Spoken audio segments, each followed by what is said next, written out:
Gantian istrinya tawaf. Habis itu nangis. Kenapa kau nangis? Semuanya ganteng kecuali kamu. Artinya gini, kalau haji sama suami istri akibatnya begini, masa kamu masih bilang sunat gitu? Jadi di bab sosial tuh nggak jelas, apa? Pernah ada cerita Sayyidah Khadijah, perempuan saudagar, perempuan kaya, sukses. Bahkan ada cerita perempuan yang luar biasa, suaminya tuh nggak bener sama sekali. Asia punya suami nggak bener, dia tetap jadi orang baik. Ada yang suaminya orang baik, tetap dia agak karu-karuan, istrinya Nabi Nuh. Itu bukti kalau masalah sosial itu tidak usah dibakukan. Nah, jadi kalau ditanya orang, Gus saya ini perempuan. Ya, assalamualaikum warahmatullahi wabarakatuh. Itulah tadi cuplikan dari Gus Baha, dan untuk itu marilah kita dengarkan walaupun ini adalah pengajian yang lama.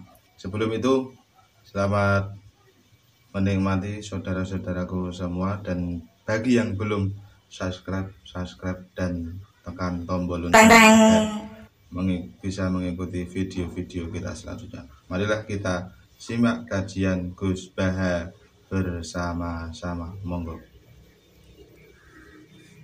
Bekures danten keluarga mriki. Jadi ini orisinal, ini mudawan. Hanya mudawan itu satu sanad yang dibukukan. Ini yang pertama tadi di kitab Bukhari, sarah dari kitab Fathul Bari, yang ini dari kitab Tafsir Ibnu Katsir. Jadi sampean ora usah takok dhaif ta ora. Wah, aneh-aneh. Ora melok sinau takok. Ya mohon ngoten niki ngurusi tiang-tiang sing sul adab nih, monggo dua kali.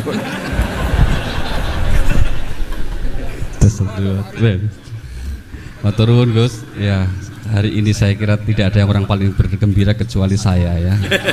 Karena ada kaidah tidak ada yang digojlok wali, insyaallah jadi wali juga gitu. Baik, monggo mungkin ada kita beri dua kesempatan, satu akhwat, satu ikhwan. Yang monggo dikasihkan. Ya, yang ini aja yang dekat biar nggak terlalu jauh. Yang akhwat kalau ada langsung mati, ya, yang di sebelah kanan ada satu. Kasih mic-nya. Dari peserta. Sebutkan nama dari mana? Silahkan. Dipertanyakan beliau. Dan itu penting. Kata bapak saya, sampai orang nyari hiburan maksiat itu karena tidak asik dengan toat. Yang bisa asik dengan toat, kenapa tidak? Ya, toat harus dibikin nasi, ibadah dibikin nasi. Ini ada butuh yang jalur maksiat. Bismillahirrahmanirrahim. Assalamualaikum warahmatullahi taala wabarakatuh. Waalaikumsalam warahmatullahi wabarakatuh. Terima kasih kepada pimpinan yang telah memberikan kesempatan kepada saya bertanya kepada jenengan Gus. Perkenalkan, nama saya Khalid Farah. Enggak, maksudnya yakin nggak bisa jawab. Apa mumpung ada saya? Grogi dia, grogi. Menjawab pertanyaan. Saya. Perkenalkan, nama saya Khalid Farah, mahasiswa dari PT IKI Jakarta dan alumni Al Anwar Sarang Rembang. Satu sanad. Al Anwar 2.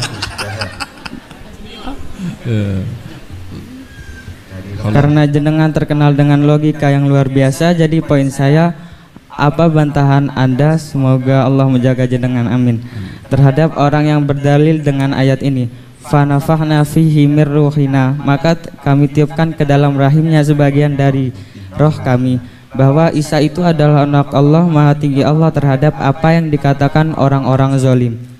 Kami berharap jenengan berkenan memberikan penjelasan tentang hal tersebut. Terima kasih, syukron. Enggak pakai alternatif dulu. Ya, yang kedua dari akhwat, silahkan. Ya, monggo dikasihkan mic-nya biar sekaligus.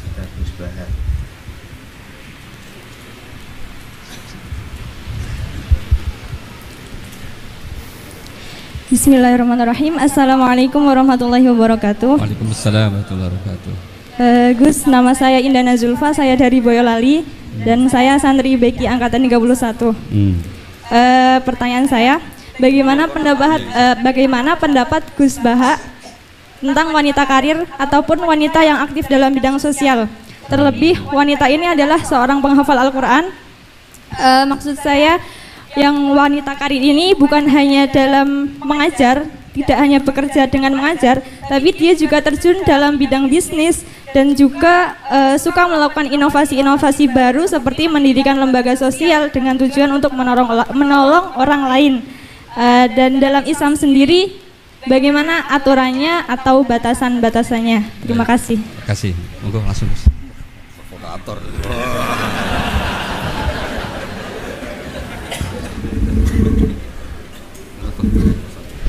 Itu sebetulnya nggak perlu dijawab ya, karena memang itu sudah jelas. Ini yang depan-depan kan banyak penghafal Quran. Jadi kata roh itu diulang beberapa kali. Dan itu tidak hanya tentang Isa. Ya, tidak hanya tentang Isa. Misalnya ada ayat wa kadzalika auhayna ilaika ruham min amrina. Dan dulu di era ulama dulu juga pernah ada seorang pendeta yang ya dengan tanda kutip yang mengganggu karena terus tanya seorang kiai, saya menemukan bukti bahwa di Quran itu ada pengakuan kalau Isa itu ruhullah wa kalimatuh. Terus baca ayat yang Anda baca tadi. Terus kenapa yang kau akui hanya Isa? Kalau kata itu juga pernah dipakai Allah untuk Nabi Adam. Nabi Adam juga diistilahkan wa nafakhtu fihi birruhi. Anda hafal Quran enggak? Kalau enggak berarti enggak keren kayak saya. Maksud saya bilang santri Anwar kan alma mater. Lah, adu kerennya di poin. Kalau Anda hafal Quran pasti kayak saya tahu kalau kata roh itu penggunaannya tidak hanya tentang Isa. Dan itu sudah lebih dari cukup itu dan bikin Anda tobat ingin ngapalkan nanti. Ya kan jelas kan? Ya Pak Sarkasi ya, kan ada wa kadzalika auhayna ilaika ruham min amrina. Tentang Nabi Adam misalnya Pak wa nafakhtu fihi birruhi. Jelas ya? Ya. Terus kedua pakai teori ulumul Quran. Teori ulumul Quran itu begini. Kata-kata itu, ini keahliannya Pak Kures. Kata-kata itu bisa masih ismiyah, bisa masih wasfiyah atau mengalami perpindahan dari wasfiyah ke ismiyah atau ismiyah ke wasfiyah. Misalnya gini, sesuatu yang hidup namanya apa? Roh. Sesuatu yang hidup namanya kan? Roh. Nah, asal kehidupan disebut roh. Karena Quran itu bisa menghidupkan, disebut auhayna ilaika ruhan, karena bikin hidup. Orang kalau punya Quran kan punya semangat, punya hidup. Bandingannya adalah orang yang nggak bisa berpikir disebut orang yang mati, karena nggak punya daya berpikir atau tidak bisa mikir. Sehingga orang yang pinter istilahnya Quran liyahlika man halaka am bayyinati wa yahya man hayya am bayyinah. Jadi kalau orang nggak pinter itu disebut mati karena wujuduhu keadami. Dan itu Anda harus ngaji seperti itu. Nah, sehingga istilah-istilah itu ya normal saja karena Adam dikasih kehidupan, Nabi Isa dikasih kehidupan, dan Quran bisa menghidupkan kita dengan pencerahannya, semuanya itu disebut roh. Jadi istilah roh itu tidak harus yang Anda bayangkan terus begini, terus kayak apa, itu ya biasa aja karena tadi ada lafadz yang nggak lepas dari makna wasfiyahnya. Nah, di Quran tuh sering ada kata gitu, misalnya begini, ini contoh, ini sebagai penghormatan ini sama yang bajak ini. Saya beri contoh, Quran itu dikatakan apa? Quran, karena makruh dibaca kan? Tapi ada istilah lagi hamim wal kitabil mubin karena maktub. Quran kan ditulis, maka diistilahkan apa? Kitab. Tapi Quran juga punya fungsi memisahkan hak dan batil, disebut furqan. Wa ma anzalna ala abdina yaumal furqan yaumal taqal. Nah, karena furqan itu makna wasfiyahnya itu memisahkan antara hak dan batil, maka Taurat pun pernah disebut sebagai furqan. Walaqad ataina Musa wa Harunal Furqan. Itu bukan Furqan yang kayak Quran kita, tapi ya Taurat. Karena dengan makna wasfiyah itu sama. Taurat ya bisa misahkan hak dan batil, Quran juga misahkan hak dan berarti yang seperti ini itu pakai makna apa? Wasfiyah istilahnya. Makna asal usul. Malah kepinteran kok enak nerangno iki malah ribet. Dan yang dari Ukti, jenengan aja ya gimana? Provokator tenan iki. Nafal Quran yang bisnis. Hukum-hukum sosial seperti itu tidak usah dijawab secara umum. Nanti kalau tak jawab boleh, kebetulan terjadi kecelakaan saya yang disalahkan. Misalnya terus gak seneng suami, seneng orang lain kan ya repot ya. Tapi kalau diharamkan juga tidak banyak yang benar-benar akibatnya itu positif karena orangnya juga positif. Nah di adat fikih Bali, di adat fikih itu hukum fikih yang produk-produknya itu bersifat sosial. Biasanya ulama itu pasti khilaf karena nggak ada kepastian semua. Misalnya begini, anak hafid merantau di Jakarta boleh enggak? Dibilang nggak boleh yang manfaat ya banyak, dibilang boleh yang tersesat ya. Kan nggak jelas hukum itu udah harus hafid gini ya sama ini. Dulu ini di kampung khusuk-khusuk tadi Jakarta berulah semua ini. Kayak gitu itu kan nggak jelas karena masalah sosial. Ada ini yang kisah nyata. Istri saya haji itu tidak sama saya, ibu saya haji ya tidak sama bapak. Tak tanya, kata orang-orang tanya, Gus umumnya istri haji sama suami. Terus ada yang cerita, bener Gus, bener jenengan nak haji tidak usah sama suami istri. Kenapa? Mekah itu gak tempat bertarung, biasanya suami istri itu bertarung. Mekah itu gak tempat konflik. Biasanya kalau suami istri itu kan tukang konflik.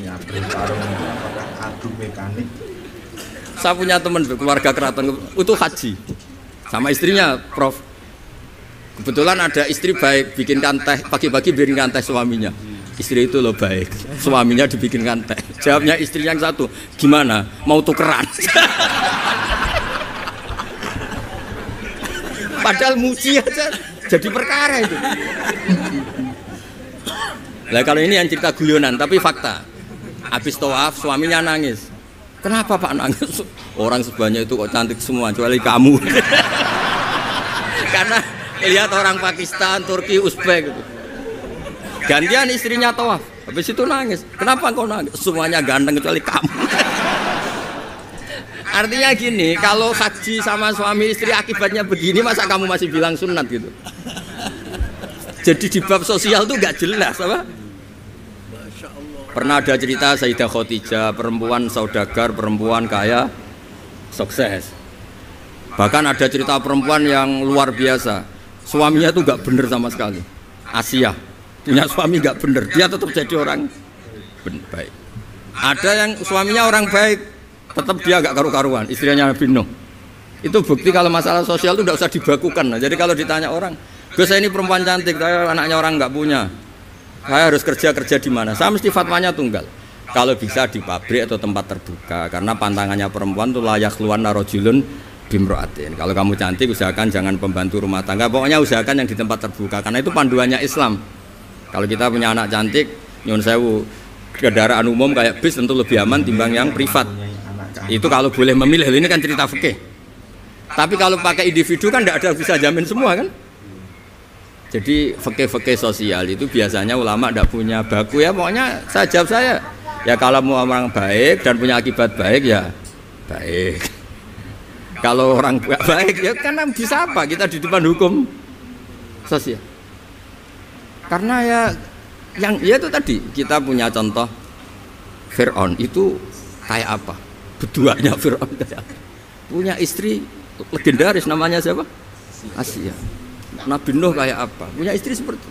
Jadi misteri kan enggak? Artinya kalau kamu mendewa-dewakan kalau suaminya baik pasti ya enggak juga, lingkungannya baik, lingkungannya Fir'aun kurang apanya? Kurang kelirunya. Sekeliru-kelirunya tapi tetap. Nah terus yang terakhir ini saya saran, kamu ngadepi zaman modern itu harus baca Quran. Quran itu diantara yang dipaparkan mimbaini farsi wadamil labanan kholison sa'ighal lisyaribin. Jadi Allah itu bisa mengelola sapi itu kan makanannya rumput. Di tubuh sapi itu ada darah, ada kotoran, tapi sapi bisa melahirkan susu. Itu kata ulama-ulama, apapun rusaknya zaman, sebetulnya gesekan-gesekan di alam nyata ini ada kotoran, ada darah. Kalau kamu orang baik pasti tetap jadi labanan kholison. Tidak usah putus asa. Apapun zaman ini kita harus tetap jadi labanan kholison. Padahal mimbaini farthiw batamin antara itu bukti bahwa kita tidak boleh putus asa. Sekarang zaman tidak kayak dulu, tidak kayak zaman Wali Songo. Zaman sekarang pun masih ada begi, masih ada Ustadz Sulada. Wong yang buka pertanyaan dia kok yang suruh jawab saya. Itu pakai fikih apa enggak bisa itu enggak bisa. Itu bisanya benar kalau saya ampuni, kalau enggak. Tapi karena saya ini kiai baik kan nurut sama Allah wal afina. Ya, wassalamualaikum warahmatullahi wabarakatuh. Baik, terima kasih sekalian dan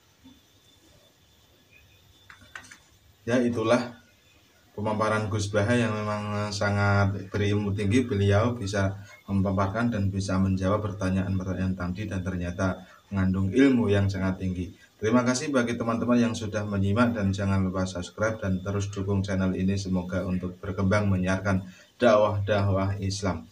Untuk itu kami mohon maaf. Wassalamualaikum warahmatullahi wabarakatuh.